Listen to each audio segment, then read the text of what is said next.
Yes. Hello. Hi, Abasi. Once again, it's the beginning of a new week. I'd like to welcome all of you to the Source Roadcast podcast monocast. Actually recording this at on the 10th of October. Oh, or is it the 12th? Or huh? Yeah, it's the 12th of October. 2000 and 2020. It's around 1:30 a.m. A.M. I hope you guys have been good since the last time we talked to each other or you listened to me talking to myself. I'm quite tired actually, but in the spirit of consistency, you know, you gotta prioritize what you love. So anyway, um today the main thing or the one thing that has been on my mind this week was the power and the strength that one gains from investing in creating, building, and nurturing like healthy relationships, and the importance of having positive energy and positive reinforcement around you. Um, the reason this came to mind was um through my interactions this month, I've noticed that there's a great inadequacy in the sense that many people or some people don't really feel like they have people who they can really engage with honestly and like share what they're going through and share their thoughts about life and stuff. And so most times you find that I've been finding that people are just so frustrated with life, and I don't know, in a sort of, what's the word, in a sort of a weird complex, people tend to maintain the relationships that damage them instead of actually investing in relationships that can proactively like help them get better or be in a space where they're just happy. And now that I even think about it, it really doesn't have to be relationships as in with people, but more of like relationships with anything. So this weekend, like I went for like I've been out like on like a get together type of thing, and I was just bamboozled as to how people have such a like what's the word, a defeatist mentality towards life. Most of the guys who are my age who have just considered that like the cards they've been dealt is what will define them for life. And even my contextualize more so it's in terms of this skewed perception that you need to do something so that you know people can see you doing it rather than doing it because it pleases you and makes you happy and brings joy to you. So this is more so what I've been thinking in terms of like the perception that usually, excuse me, the perception that usually people want you to see them as and not really who they are.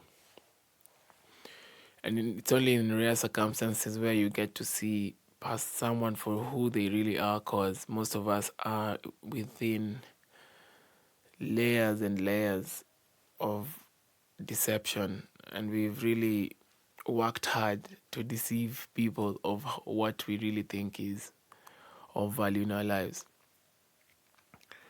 So it was just crazy. Also even with when the lockdown has been going on and on, going down rather.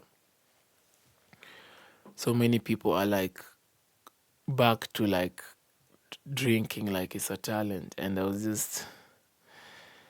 just shocked by how content that people are, that this is like their highest form of life, like when they're just going out and hanging out and drinking and smoking. And I'm not saying no, it is bad. I was going to say, I'm not saying it's bad, but that's a scam. But yeah, it shocked me, and that's what I mean. Like, people have invested so much in, what's the word, in this culture of like always being high and always being like on drugs, for lack of a better word. They've invested so much time and effort into this you guy, my guy type of lifestyle. Yo, we go, CG, do what, where, we have to go turn up, I know this place. And it's almost like most people are in a situation where, you know, you do not have an alternative of what it is to enjoy life, apart from like when you're drinking, or when you're around men or women who promote, you know, your whatever you'd call fun. And it's almost like it's so hard for people to stop, because also on a larger sense, society has like normalized this behavior.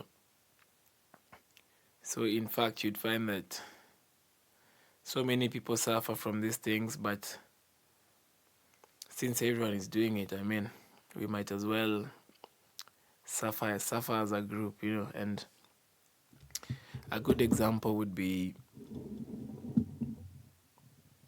so a good example would be that of when we were back in high school, and when you used to fail, you used to say, you know, at least I haven't failed alone. You know, we are many of us got C, many of us got D. And that's the same attitude that everyone has taken. And what really also like really threw me off is, of course, at some point I have drunk, and I have drunk a lot. Not a lot, but like I have drunk consistently. Like, not drunk, but yes, I have.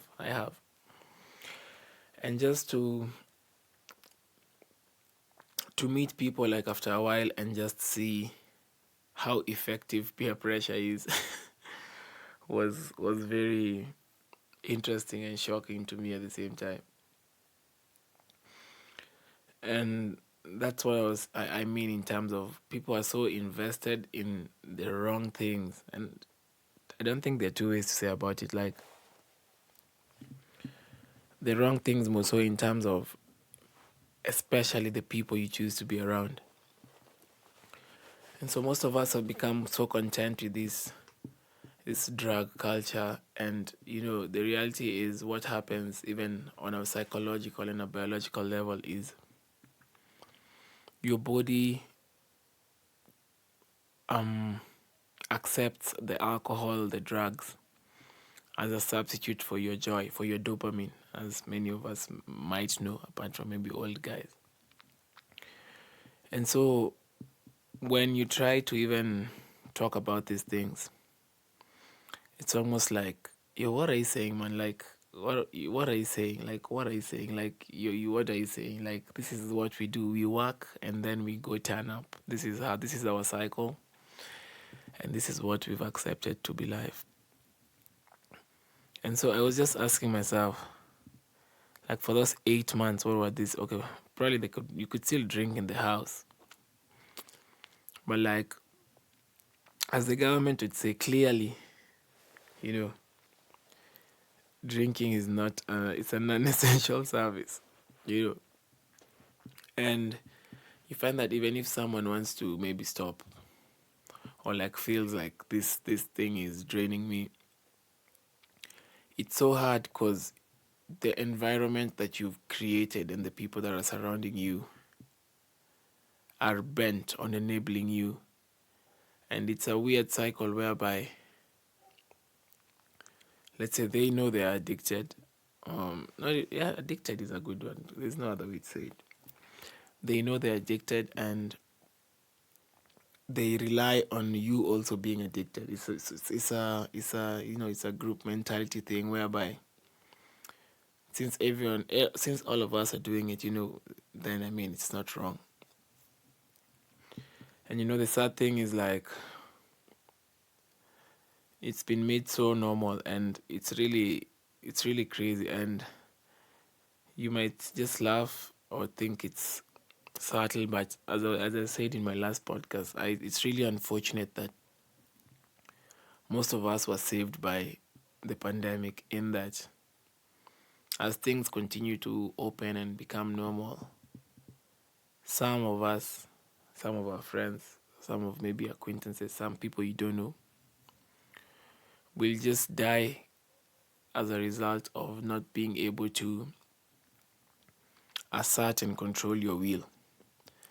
And I think I saw something in the news whereby, yeah, like, already, and I don't believe the news, of course, but already a few 30, 40 people have already died during these two weeks, when things have been, and there's what's the things have been what does the government do, the the rules have been less stringent, and as a result, like, yeah, just the carelessness is back, the YOLO mentality, and you guy, my guy, we go, we have some chiles. And it's just sad, man. It's just sad how, and the worst thing for me, to be honest, is how people defend these things. Like, when you talk to someone about alcohol, it's like, I, what do you mean? What are you trying to tell me? Don't stop advising me. But the reality is, they're so dependent on it, and they're so, what's the word? They use it as a what? It's almost like their life partner. It's a coping mechanism, and the reality is, without that element of a weekend where you just get wasted and damage yourself and forget, life really doesn't make sense. And so I was just looking deeper into this story, even today when I was working here. After a long time, I could hear, just guys outside where I stay.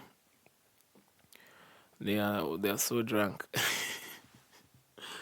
They're so drunk, and they're just arguing about rubbish. Like,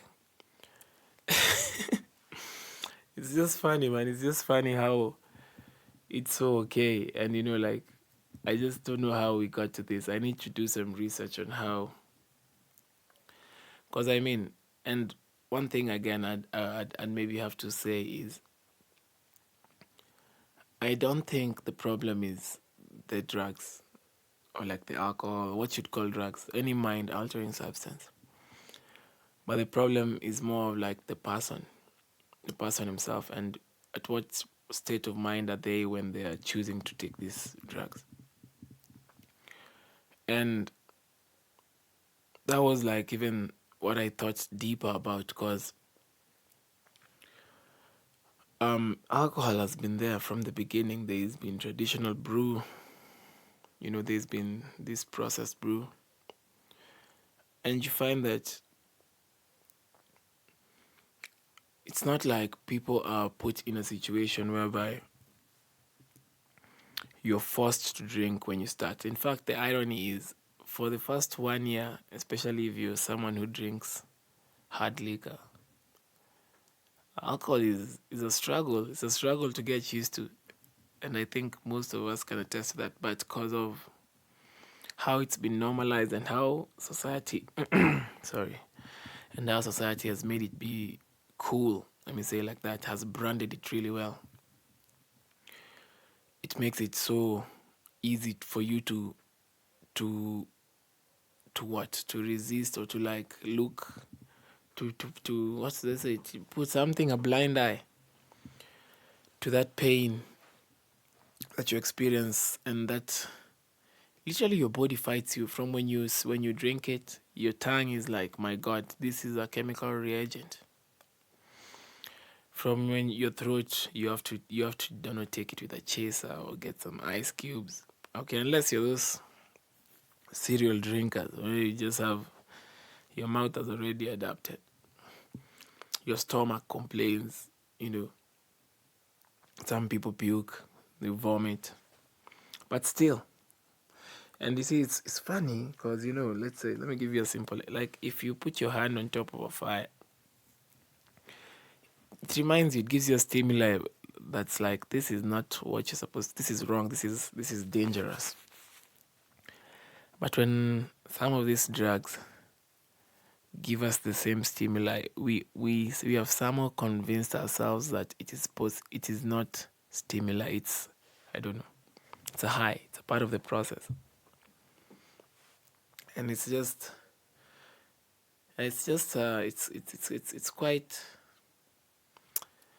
quite interesting. It's just quite interesting how it is the new normal where most of us, and again, it's really related to how most of us live, because for most of us, Monday to Friday, for most of us, is about going to work. You wake up in the matatu for 2 hours, work yourself, tired till 4, work for someone rather, come back home. And you see, the only thing that most of us are gaining from our normal 8 to 5 is just like the monetary compensation, like the money.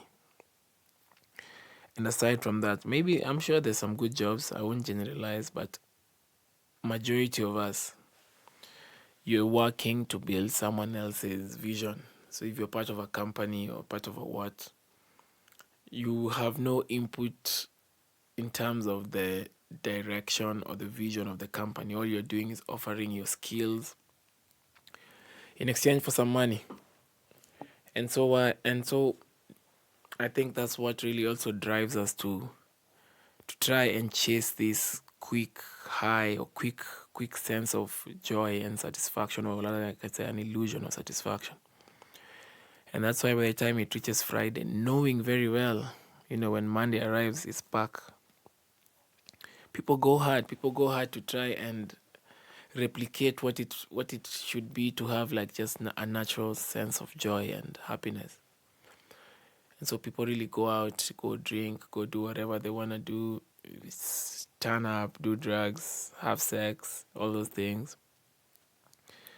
But the funny thing is, when Monday arrives, and most guys, when you're just like, hey, catch on Monday, bro, it's usually, man, tomorrow is Monday. I'm actually doing this on a Monday, funny enough. And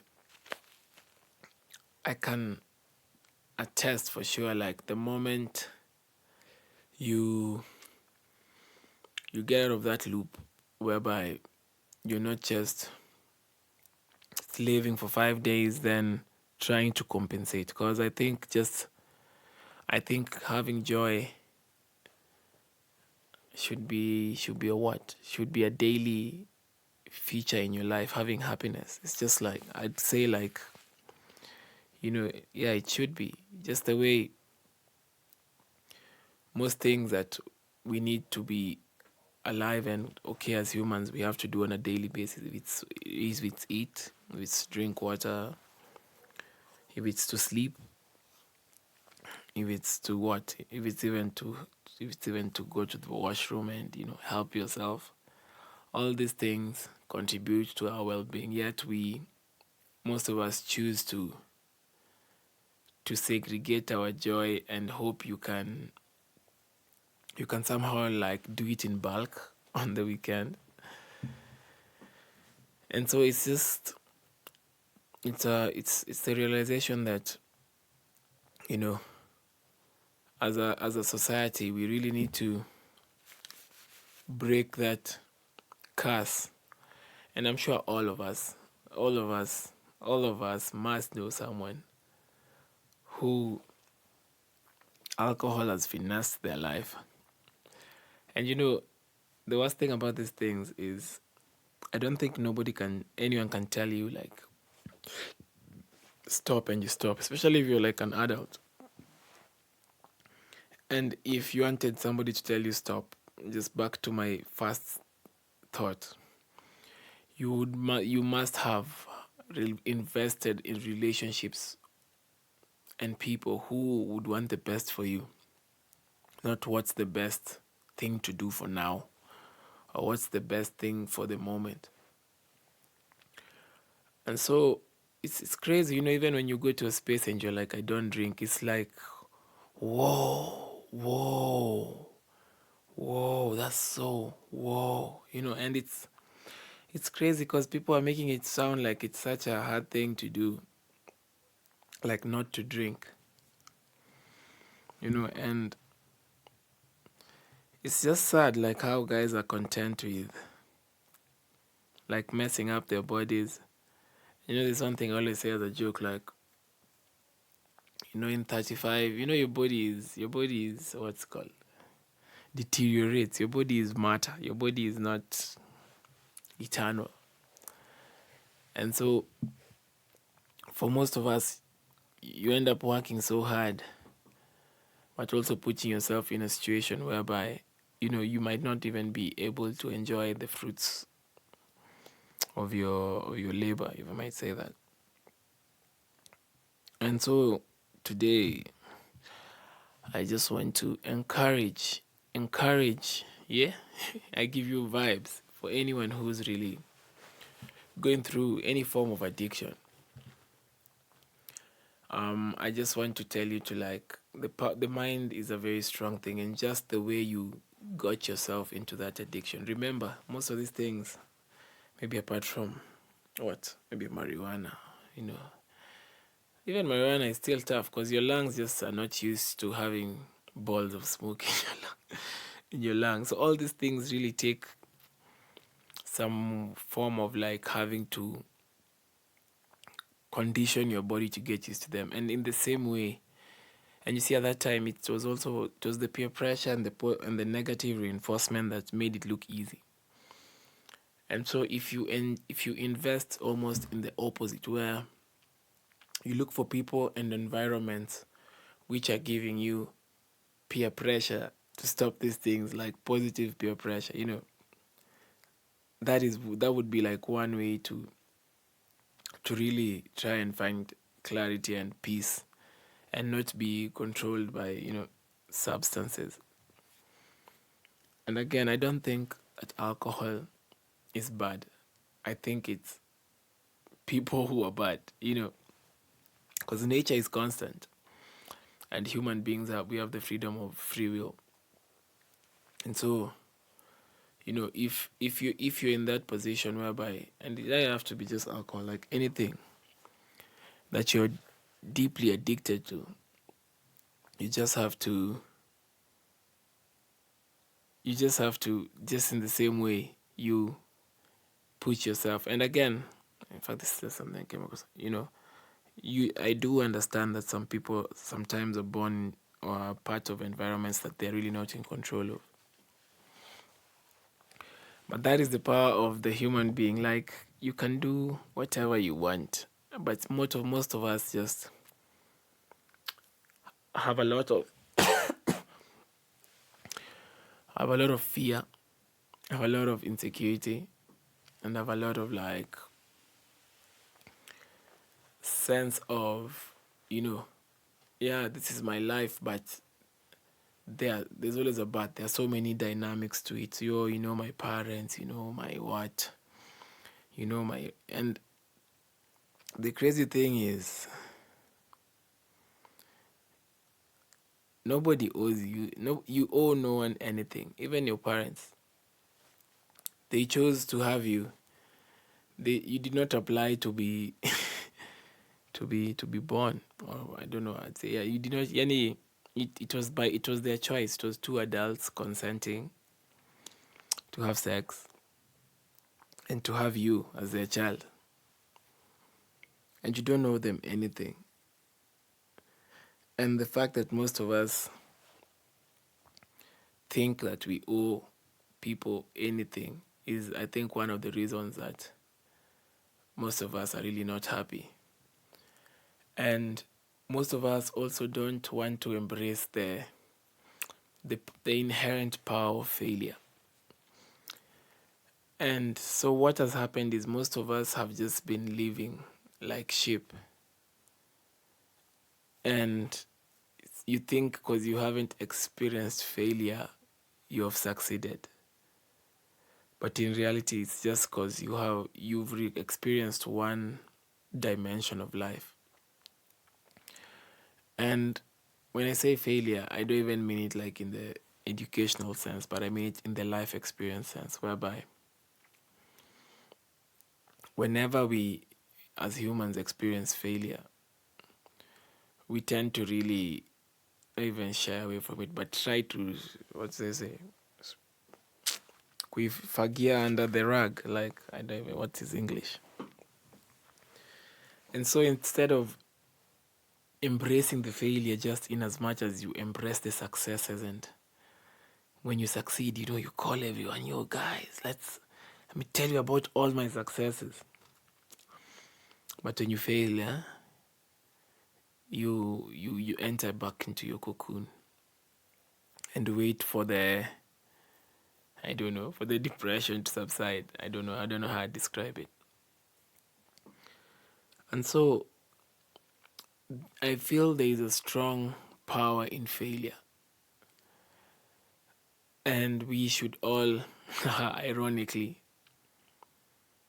sometimes we should aspire to fail, because it is only through this failure that we can know what truly is real, and if what you're doing is actually what you want to do.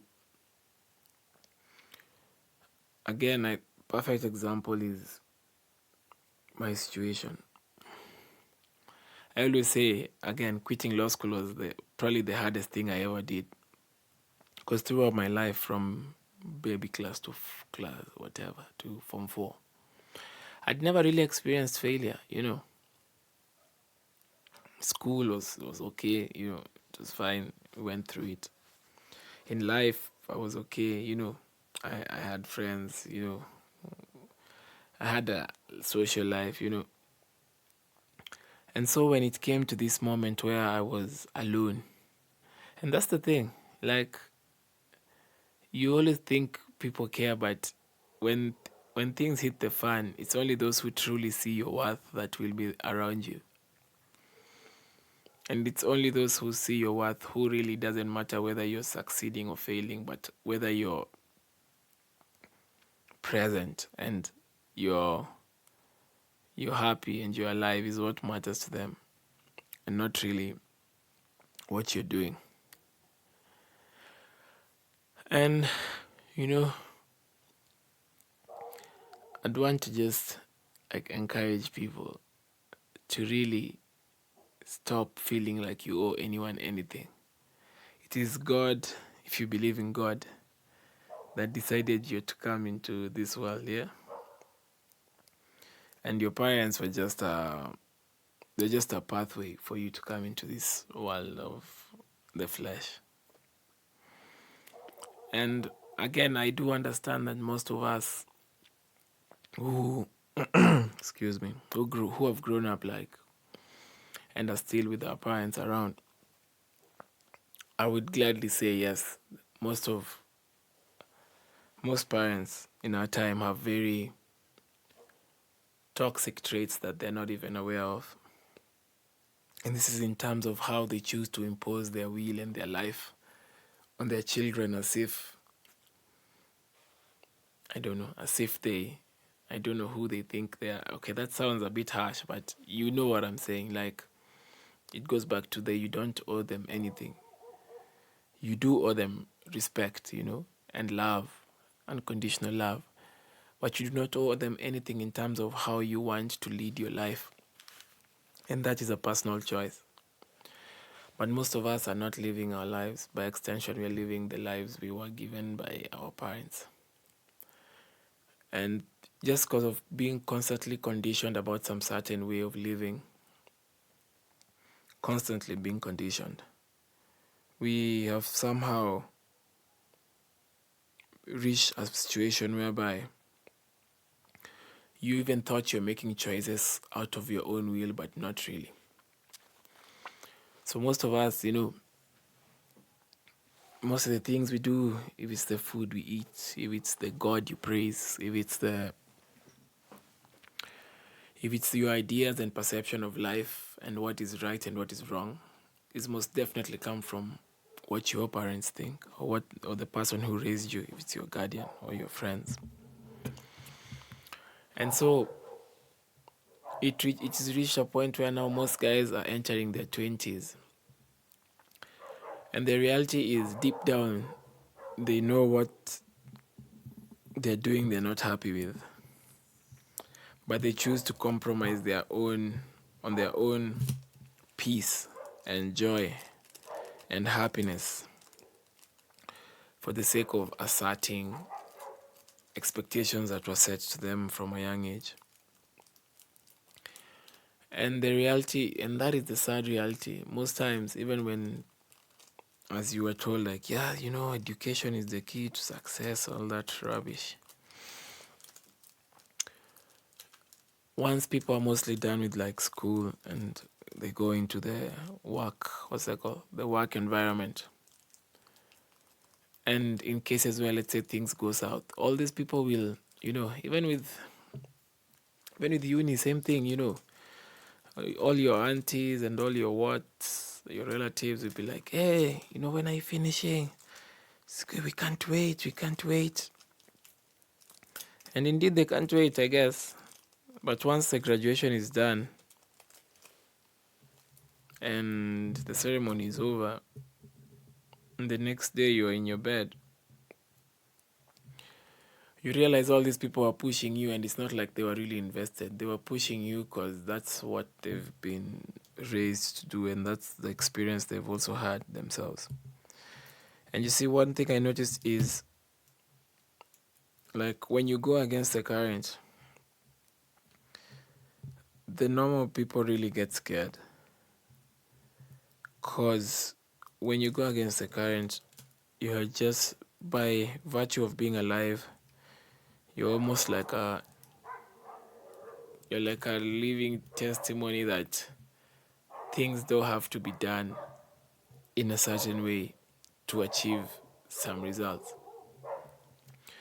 And even for me, that time when I felt like I was done with law school, enough people, or the school of thought of,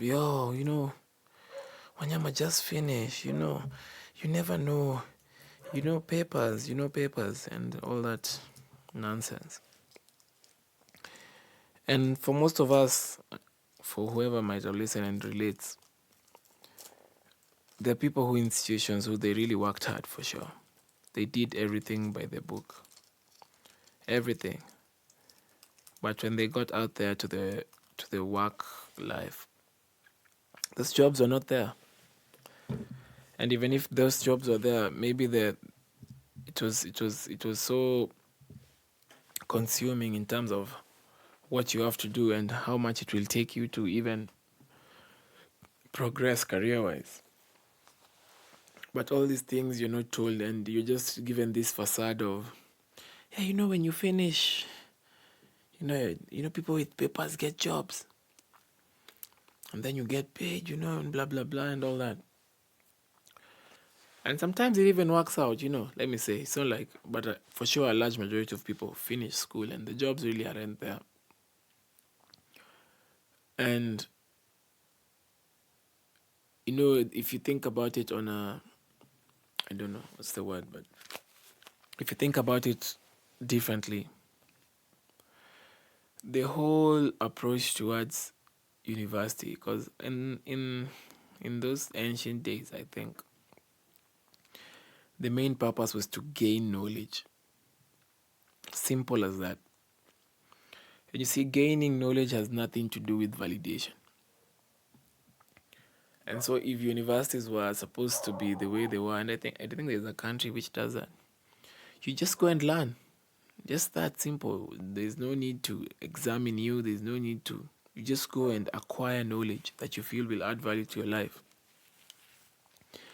But you see, the whole reason there's this approach to university and education is literally when this whole system was created of capitalism and or rather when it was morphed from slavery. The whole point was to find a legitimate way to create a hungry and self-driven workforce.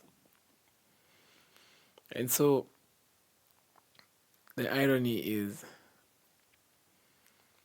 most of us go to university and we end up getting into this competitive mindset that we've been lied to, whereby, it's the one with the best grades or the highest what will win, or in fact would win. It's almost like gambling, because the reality is, if this thing was sure, then I think even you should be able to sue your university, to be honest. If you finished your course and everything and you're not able to get a job. Because think about it. Would you ever go to like driving school? Finish, then you're told, yeah, actually you can't drive or something, or like, it's that's not a good example, but I hope you get me. Like, all I'm saying is, it's a gamble, but they sell it to you like it's certain that things will work out. And most of us take it so much to heart and have ended up wasting 4, 6, 8, 10 years of our lives trying to follow this route where we've been told, if you do this and this and this will happen. And most of us have really forgotten like the power of our own minds and the strength that we can manifest from ourselves within. And we end up, in fact, burning out and using so much strength trying to keep other people happy. And that's why nowadays, to be honest, I literally encourage people to either quit, or if you're finishing something, you're doing it because of you and you're doing it on your own terms, and not because, there's a reputation or there's a what. You're just doing it out of love because you love doing it and it comes naturally to you. And most of us, for what we're doing, the main incentive is money. And I don't know where I was reading this, but there was somebody, I think was it a meme or something?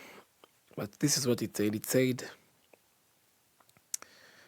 this whole, what's it called, rat race, and the need to acquire material wealth and stuff is just a sophisticated form of courtship. And I think what I got from this is, in as much as most of us do, even I think do, I fall in that group whereby we might say we're doing all these things because of personal reasons, blah blah blah, but the reality is, at the core, we all want to be like a great person, like to be known, to be admired, to be admired, to be adored. And that's just at the core of human nature. And so it's never really about, yes, you can choose to be a bit objective and say you want to help people. But at the core of it, and that's actually something I've just thought about now, but at the core of it, it's even better when you want to be great, yes, and to be adored and stuff. But for things which are natural and things which add value and bring joy to people, that's what you'd want to be. That's what I think would be best. You'd want to be best known for, even if being great. And being great in the sense of being a great human, not having great things. Having great things, many people in this world have had great things, they've come and they've gone. But the people who really leave an impact are those people who manage to reach the highest level of themselves, and just by how you live, you end up inspiring generations. And so I think like for what I'd say is the takeaway for this week is, we all need to break away from this loop, this tight loop that we are fixated in, where we think we don't have a choice and things are as they are, and this is how it's gonna be. And I just want to tell you, like, if you're listening, like, you can do whatever your heart desires. Like, you can manifest anything. For me right now, I quit in 2018, and now it's been 2 years of making music. And just because of being consistent and betting on myself, and though difficult, sitting alone and having the belief that I know I can still be great and manifest whatever I want, regardless of what my environment is telling me. And 2 years ago, for sure, man, it's not like I was in a happy place. I was struggling. And I was struggling more. So not because of me, but anything I was trying to think or think different was met with so much backlash and so much hate and despise and questioning. And so in that phase, it's either you bottle and you go back to conforming, like that guy in the Matrix was just like, I miss the taste of chicken, like. And so you choose, or you either let yourself hit rock bottom, and start climbing again. And you see, that's what most of us are afraid to do. You're afraid to reach that point where you're just vulnerable with life and you don't know what to do. And you've never experienced that. You've been cushioned from that because of life, your family, your friends. And it's only at that point when you really see life for what it is. When you're at your proper lowest, not like a medium low, like a proper low. When you cannot blame anyone and you just think about, it's me. And what legacy am I leaving behind for myself? And I just want to give you guys to embrace the true nature and power of the will of a human being and your brains. We're all smart. We always know what's right for us. You don't want to say it, but you always know. You always know from the moment that you don't like doing something. And you always know what most of us, either on a personal level or the people around us, always drown that inner voice that's trying to ask you why. Or maybe we can do this differently. That voice is constantly drowned by expectations, by family. And most of us are cowards in the sense that we wait for life to make choices for us. So you wait for maybe, okay, let me just chill until things go south. Or let me just wait until this person is no longer around, then I can try change. Or let me just wait until I'm broke, then I'll stop doing some things. And it's that form of cowardice that really drowns you out and makes it even harder for you to resuscitate your mind and be able to rise to the occasion and really tap into why you are here. And again, I think, as I said in my previous episode, as long as the work you're doing does not align with nature, I do not believe it's work. And if your work aligns with nature and aligns with what is the will of God, if I might say that, then you'll never feel like it's work. And you'll never need to be paid, let me say it like that. Because the most satisfaction you gain is just from doing the work itself. And so all these things, if you're doing, I don't know, engineering, I don't know, law, I don't know, medicine, I don't know what else. All these, so what they call these noble professions. That's also the funny thing about these noble professions. Most of these noble professions, early in the days, were not taught by going to school at all. Most medicines, most doctors, most lawyers or barristers, most blacksmiths, all these people were taught through apprenticeship. And it almost meant like you're just following someone and learning by how they move and interacting, and over time you'd be allowed into that community. But now through school they've really separated that from the real purpose, and that's why it was more of like a calling, because by the time you were choosing to be a doctor, to be a, it was with the sole intention of wanting to make people healthy. But most of us nowadays, we do things because of reputation, because of ego, because of the clout that comes with it, at the compromise of our peace and our joy.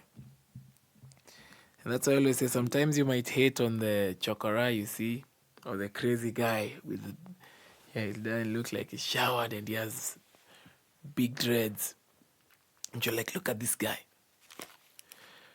But one thing you don't realize with that person is, yes, life might have put him there, but they do not have the same mental chains that you have, whereby everything they do is on their own terms. While for you, most of the things you do are as an extension of what society makes you feel is irrelevant and important to do. Hey, and by the way, it's just crazy. And most of us nowadays have this well, as I told you, I went out. It's so crazy how we've just normalized toxic things in our life. I was looking at all these games that people play nowadays for drinking. And people don't know the subconscious effect of these games. And most times these games are they're quite nasty, just been written by some confused white people who are bent on confusing us more. And I'm sure some of you know this game. These games for alcohol, what are they called? I don't know, Cards Against Humanity. That's the only one I can remember. But we know these games, whereby the whole point is to drink. You're just finding a reason and an excuse to make you feel like you're not just drinking senseless, but you're drinking because it's a game, quote unquote. Yeah, and yeah, I just want you next time to whenever you're in these situations, and whenever you're anywhere, and you know that inner voice tells you me, I don't like this vibe. Just ask yourself why, man. And I can promise you, the first time you ever say no will be tough, but the second time and third time and fourth time, you will start deriving strength from it. And it's because you have chosen to stand on your own 2 feet, not because you have not bowed down to the pressure of life. And remember, everyone wants everyone to be on the same boat. And it's you to choose and decide. Just like those guys who were taken as slaves. You'd rather die free. You'd rather jump off the boat than be content with being there just for that little piece, or not little piece, or that little form of freedom that you've been told. And so, as we enter this week, I just encourage you to take back the control of your mind. Lose all these shackles of religion, these shackles of peer pressure, these shackles of comfort, getting comfort from things that are really toxic and unhealthy for you. Being in relationships that really don't add value in your life. Engaging in relationships that just drain your energy and Also, people just leave you with bad energy. And all these things come full circle. So by the time you start this journey, you have to think of things physically, mentally, spiritually, sexually.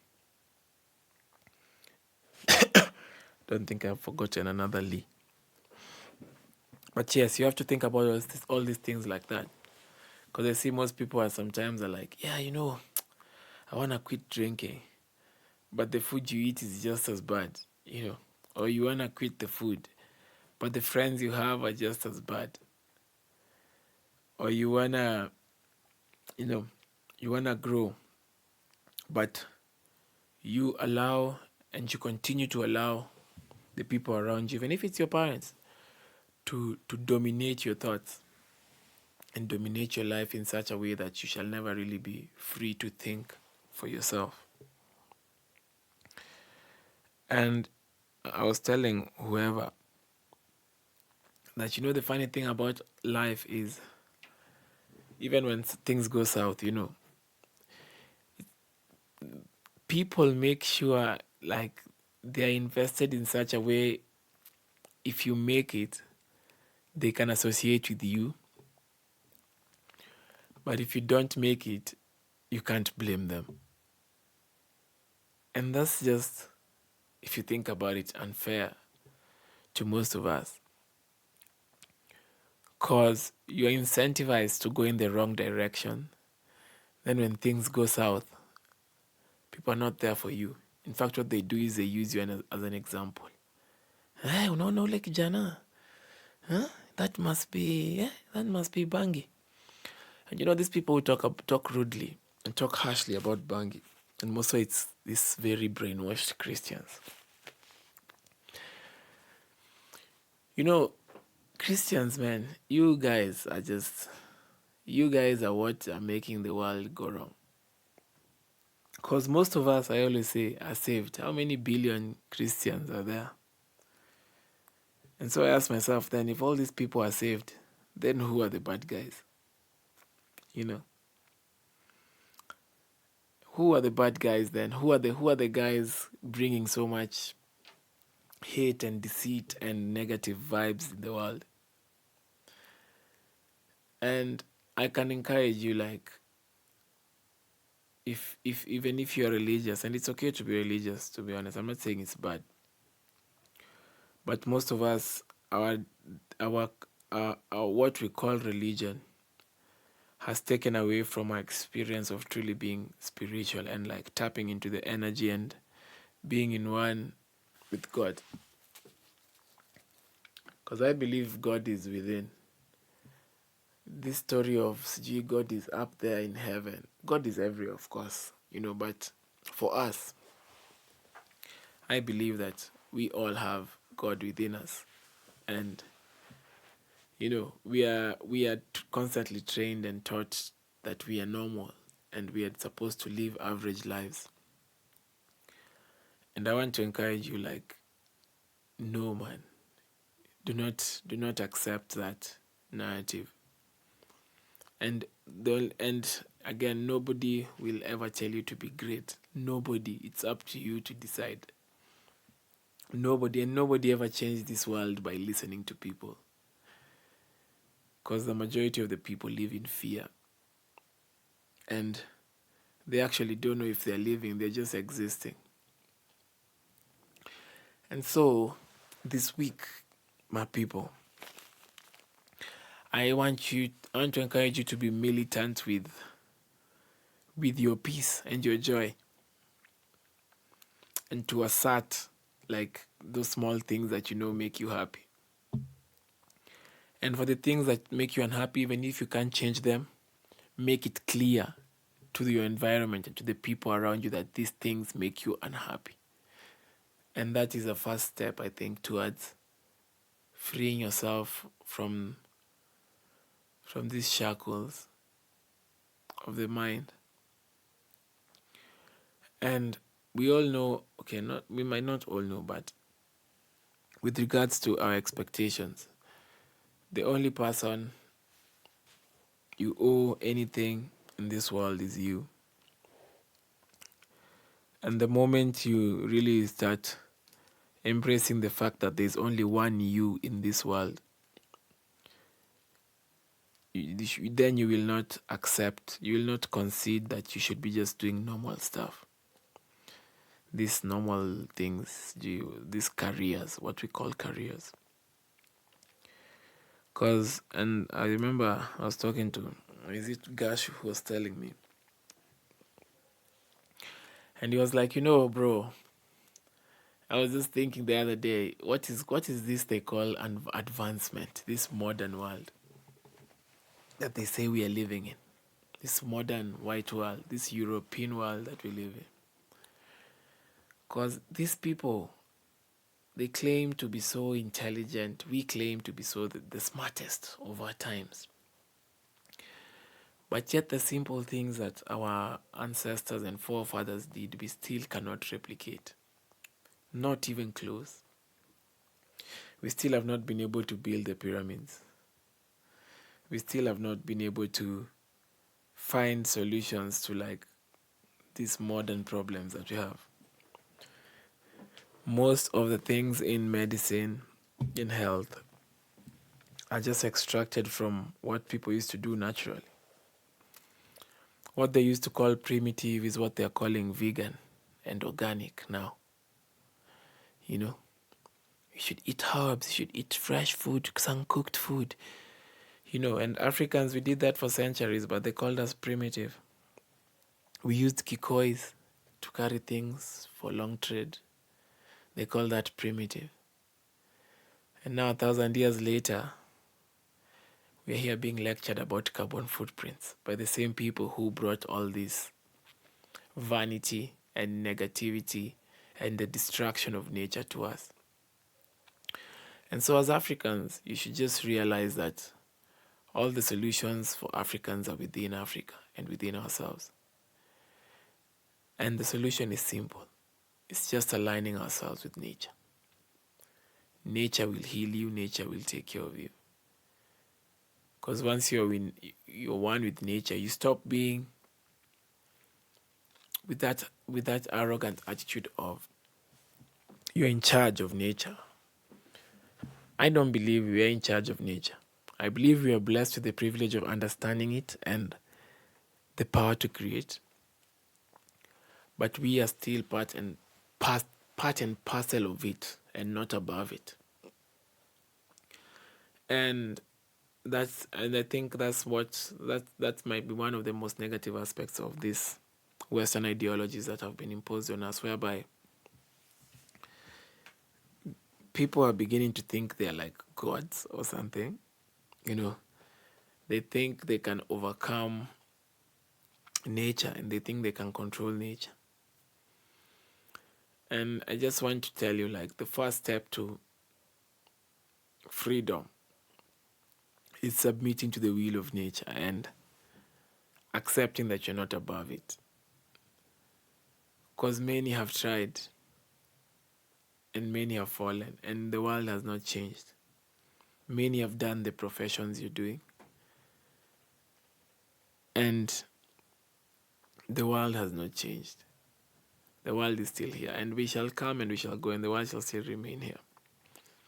So I just want to encourage you this week, assert what you truly love and be forceful with it, just the way society is forceful with things that you don't like and you have to conform to. Be forceful with what makes you happy and assert it, like, be arrogant with your joy. Do not let anyone step on what gives you peace. Yeah, and I think I'll leave you with that. And I just hope, like, good vibes come your way, and the bad people stay far away from you. The bad energy stays far away from you. And even if it can't stay far away from you, that you'll get the strength to overcome it, because it's just you who can help yourself. Whoever you're waiting for is not there. Even me, all I'm doing is trying to just show you, just try and share that it's possible to do what makes you happy. and do what fulfills you in life and not what you've been told is right to do. So, yeah, man, you guys stay blessed. Have a wonderful week. Keep healthy. Challenge your mind. As I said, most of us, we've done the same things for 25 years, 30 years. Try doing something different, even if it's for a week. And just see what your mind will show you. It will surprise you. It will surprise you. So anyway, man, I give thanks. Give thanks for the strength. I'm even surprised I was able to record. But I mean, I think it's because I'm doing what I love, and it never feels like work. And for the few people who we engage in this, it is only also through my consistency that I can be able to inspire them. And so that's the other reason I also do this. But I do this for me more so, because I shall be listening to this in 5 years' time, in 10 years' time.